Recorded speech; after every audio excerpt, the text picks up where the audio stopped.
Hi, my name is Rich Tree.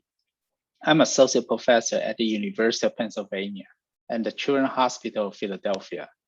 The title of my talk is Using Data-Driven Machine Learning to Predict Unplanned ICU Transfers with Critical Deterioration from Electronic Health Records. The key objective of this paper is to achieve early prediction of critical deterioration events for floor patients. We define critical deterioration events, or CDE, as rapid declines in floor patient status, followed by an ICU transfer with the initiation of vasopressors or positive pressure ventilation within 12 hours of transfer, as shown in the picture here. So, why is CDE important for clinical care? First, CDE are associated with higher medical costs and higher rates of morbidity and mortality. Second, each event adds nearly 100,000 US dollars to the cost of hospitalization. Third, more than 40% of events may be preventable by providing early warning of deterioration to clinical staff. Current solutions for CDE's challenges including 1, clinical watcher program, which is the group of astute clinicians routinely review patient conditions and identify high-risk patients. Second, pediatric early warning systems, or PEWS. PEWS use a rule-based or machine learning statistical approach to predict clinical deterioration from vital signs and other clinical data. However, current solutions do face limitations in several aspects. First, they use the ad hoc feature selection or expert rules for modeling approach. Second, only a handful of clinical variables were considered. Thus, a majority of clinical features that may potentially improve prediction performance can be missed. Third, lack of temporal trend variables. Fourth, short prediction horizon, which may not give clinicians enough time for potential intervention. Last, lack of comparison between machine learning-based views and the clinical judgments, such as clinical watcher program.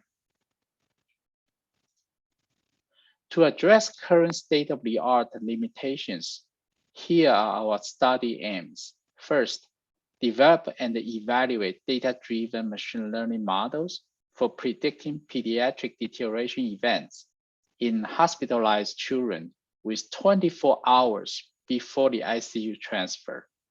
Second, use static and dynamic variables derived from clinical measures, including patient demographics, vital signs, laboratory test results, and nurse assessments. Third, develop both linear and nonlinear machine learning models and compare their performance to the watcher program's judgment. This slide summarizes the study cohort chart. Between 2014 and 2018, we collected a total of 73,000 patients who were admitted to the Children's Hospital of Philadelphia. After we excluded patients with less than 2 days of hospital stay, we had the final cohort with about 36,000 patients, accounting for 57,000 visits. We further separated the patients into cases and controls. Cases are visits with critical deterioration events, and controls were visits without those events. Now we define the prediction time for case and controls. For cases, the prediction time was 24 hours prior to the ICU transfer.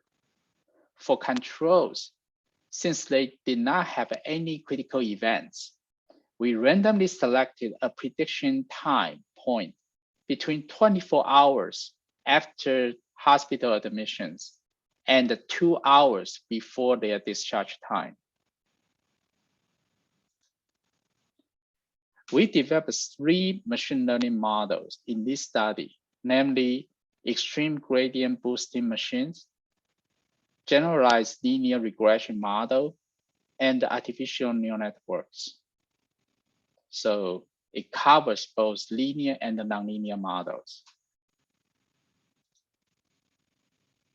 To build and evaluate the machine learning models, we adopted commonly used nested tenfold cross-validation approach.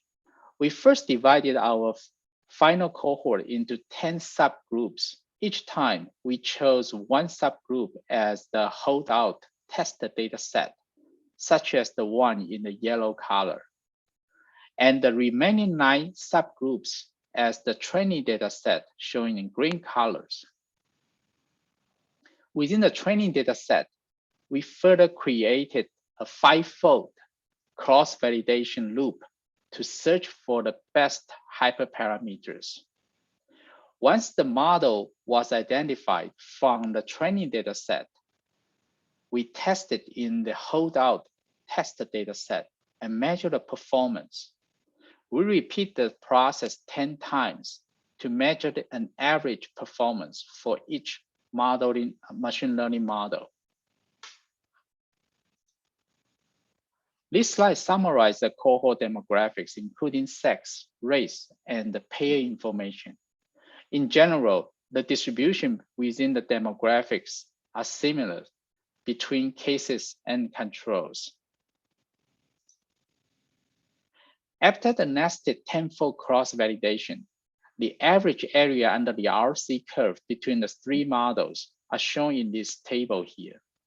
XGBoost has the best AUC with a total of 587 features, followed by the generalized linear regression model with AUC 0.95, with and much less number of features, about 190 here.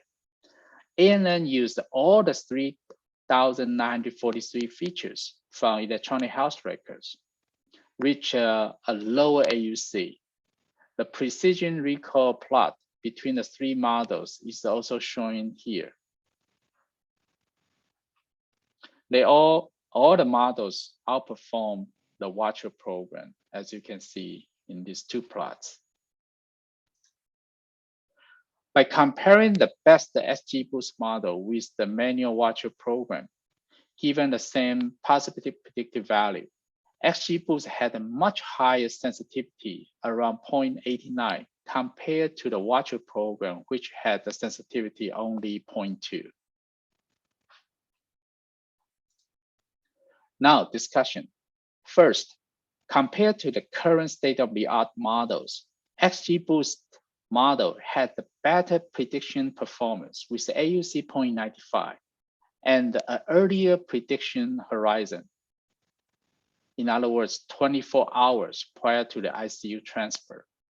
Second, the GLM model achieved similar performance with AUC 0.95, using only 1/3 of the model features, 190 of them, compared to the XGBoost model. Third, XGBoost model achieved 4 more times higher sensitivity than the Watcher program, given the same positive predictive value. The study had the following limitations. First, models were developed and tested within a single pediatric hospital. Second, having a large number of variables from EHR data may limit the potential adoption from other hospitals, especially for those hospitals not using the same EHR system at CHOP here. Third, our study required at least 48 hours of historical EHR data prior to the onset of ICU transfers, which may limit the coverage of patient population, especially for those with a short flow state. In conclusion, first, clinical deterioration event prediction employed large data driven approach and the temporal trend features. We expanded 72 raw EHR variable into a total of 3,943 derived features, including temporal ones. Second, XGBoost model achieved best prediction performance with an earlier prediction horizon, which is 24 hours, compared to the current state-of-the-art models. Last, data-driven machine learning models outperform human judgments. Watch your program in our study here. Okay, thank you for your attention. This concludes my presentation.